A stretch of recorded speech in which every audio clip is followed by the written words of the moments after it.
Yo guys, it's your boy Hybrid Hit Squad, back again with another football video. And in this video I'm talking about why I think Rafa Benitez is actually a half decent appointment for Everton. And I think he actually could be a decent fit for what Everton might want to be doing long term. So let's go straight into it. Obviously Rafa Benitez has had a pretty poor start at Everton this season. There's no getting past that. And obviously there's the big almost asterisk next to his name because he managed Liverpool and he won the Champions League with them. But that will always be an issue. But at the end of the day, if they're winning, the fans won't care.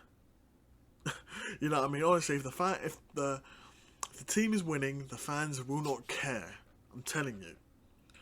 It's because his performances have been so bad, or not his performances, the team's performances have been so poor recently that they're saying, oh, a Liverpool manager could never manage Everton. This is what I'm saying. You see what I mean? A Liverpool manager can never do it. If they won a League Cup, say, next season, or won an FA Cup, say, this season, those criticisms would be gone. You know, they would be gone. Rafa Benitez is a very good manager. Deserves to be managing in the Premier League.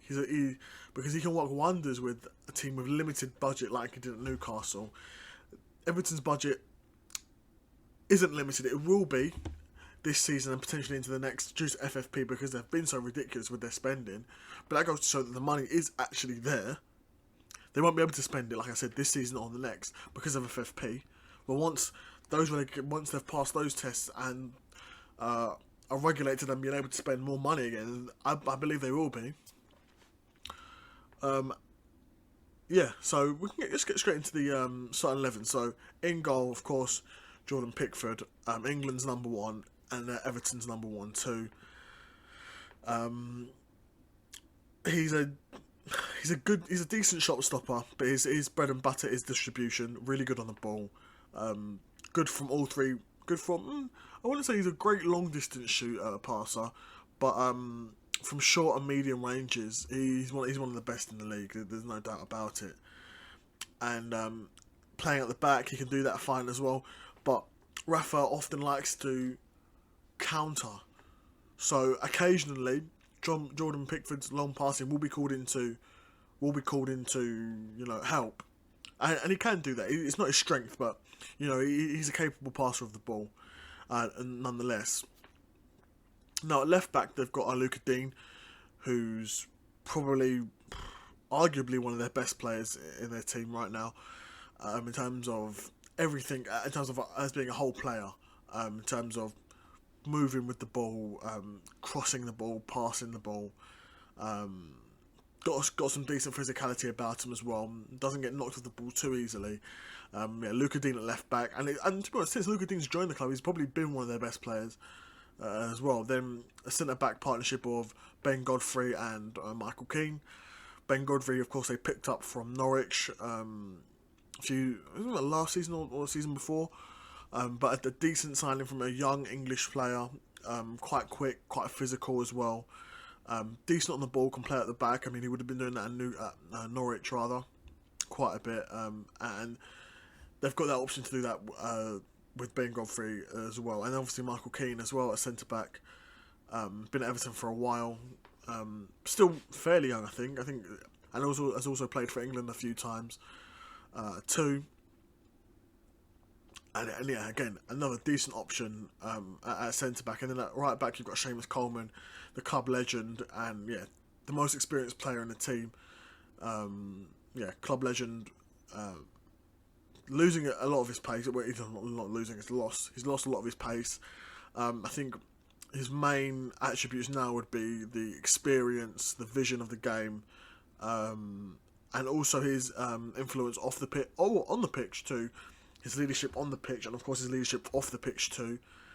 That's probably one of the main reasons why you're keeping Seamus Coleman in the starting 11 at this point in his career, because in terms of technique and physicality and to the technique and attacking output, he's not providing that realistically. Then at central midfield, we've got a double pivot of Alan and Decore. This is a double pivot that I really, really like. I think Alan was a really good. I think Alan and Decore were really straight signings that they made. Of course, Alan from Napoli and Decore from Watford, really good signings. You know, Alan being at the time one of the best defensive midfielders in Italy before he came over to England, and is a top defensive midfielder in the league as well. Everton have done a really good signing by having him. He's getting on a bit though. You know, I think he must be 30, 29, 30, 31 at this point now. So he'll be getting on a bit, but if he can maintain himself, keep disciplined, keep his fitness levels high, you know, there's no reason why he can't be carrying on doing that job in the Everton midfield for the next couple of years. Decore as well, engine for days, legs for days, a real two-way slasher of a player, contributes in both boxes, and brings a lot in attack as well because of his physicality. He's able to take on defenders. He's able to bomb forward into the box, arrive late in the box, take on defenders as well, and in shoulder-to-shoulder duels, aerial duels, he's able to take them on as well. Then you've got on the left, you've got Eric Gordon. You know, the little, you know, he's a little young boy there, but he's quick, he's brave as well. I saw, especially in the Arsenal game. I mean, I'm recording this probably about a week after the Arsenal game. But Eric Gordon showed a lot of bravery in that game. You know, he was consistently getting forward, taking on the Arsenal fullback.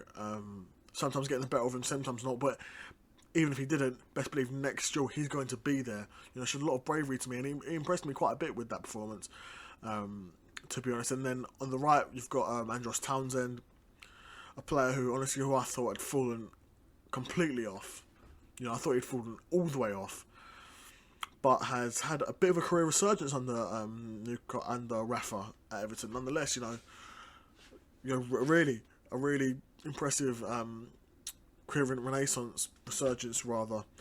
Been able to contribute in terms of attacking from dead ball situations has been, you know, I mean, I'm saying, how many times can I say it? He's literally resurrected his career. You know, stuff that we knew he could do, that he was doing at the start of his career, he had stopped doing. So we're thinking, okay, maybe Townsend has fallen off, the injuries, been out of the team as well, maybe he's just done. He comes to Everton, it's like he's 23, 24 again. You know, it's like he's that same midfielder back again, like he was at Tottenham for a bit. Doing a great job, really.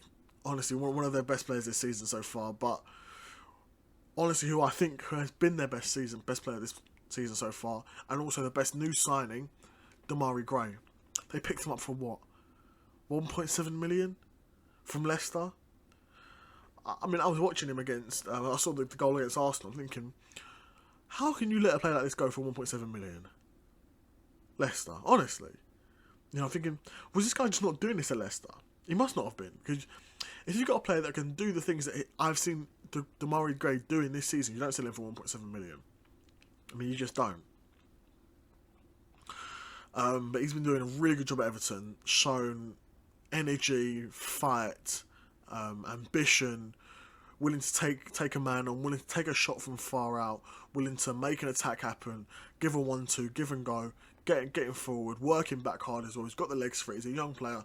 For 1.7 million, I'm making an argument he could be one of the bargains of the season. Honestly, one of the bargains for the season. And I think arguably he already is. You know, arguably he already is the bargain of the season. But yeah, Demarai Gray has been playing just behind the striker.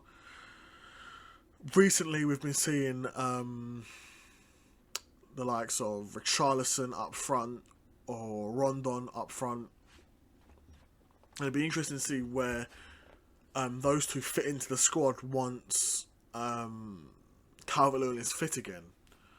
I'd expect once Calvert-Lewin is fit again, I'd expect Demarai Gray to move out to the left and someone like Richarlison or Rondon to be playing in behind the striker, where Demarai Gray is currently playing. But right now, yeah. So once Calvert-Lewin comes back from injury, I expect him to be starting up front. But Calvert-Lewin, a terrific player, a player with huge physicality, huge aerial presence. He's able to hold his own against pretty much any Premier League defender in terms of physicality and in an aerial duel. So he's always been able to battle for them. He goes up, fights those aerial duels. He's also a decent finisher too, decently clinical. He's no, he's nothing ridiculous, but he can win an aerial duel and he can finish a chance too. Huge vertical. I remember it must have been an England friendly. He more or less jumped over a player. Now imagine that, he jumped over a player. You know what I mean? Huge physicality, all of that. And of course, Rafa Benitez. He wasn't able to spend a lot this summer. I don't think he'll be able to spend a huge amount next summer as well. But if he can pick up these gems like a Townsend for a career resurgence, or like a Damari Gray for 1.7 million, and when you've already got a spine there of Ben Godfrey, Luca Dean, Alan, Decore, Calvert-Lewin, I know the results short term haven't been going great for him, but it looks like the Everton ownership and management are looking to give him time. Also, in other news for Everton, Marcel Brands left his role as well.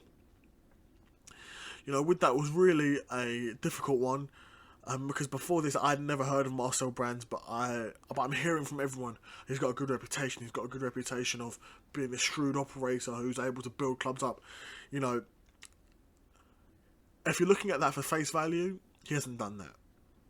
But also, I'm also hearing that even though he was in that role, a lot of the signings are coming from Fahad Mashiri, the owner. But in essence, when you've got someone like Marcel Brands he's in that job to prevent the situation that Everton are in now currently, where you've gone from different manager to different manager. You've gone from someone like Marco Silva, who's got one specific style of play, to Carlo Ancelotti, who's got a completely different style of play, to Rafa Benitez, who's got a completely different style of play from all three of them. But yeah, Marcel Brands has left the club, and it looks like Rafa is going to be taking a bit more control, and it's for the best, because when you've got these managers like Rafa, like a David Moyes, who are used to being the manager of a club, being used to overseeing everything, and that's everything from looking at the youth teams to seeing who can break through from there, being the head of the recruitment team, liaising with the scouts. When you've got managers like that, they aren't like the young managers. They're not like a Mikel Arteta or a Marco Silva or even a Jurgen Klopp who will probably prefer to work with a director of football because they just want to focus on the on-pitch. Managers like Rafa Benitez, they're not a head coach. He's a manager.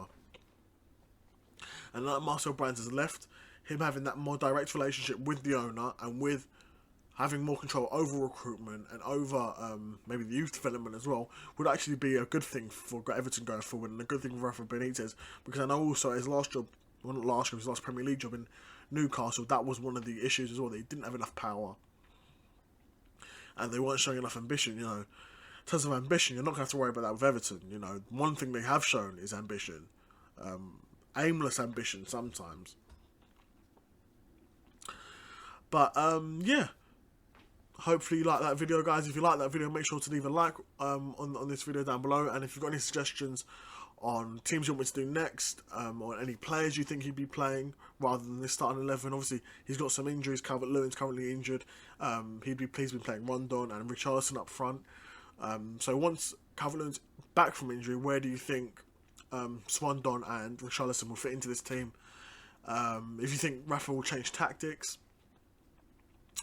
and who do you think they'll sign in January and the summer? Obviously, because they've got the FFP rules, so they're going to be on tight purse strings.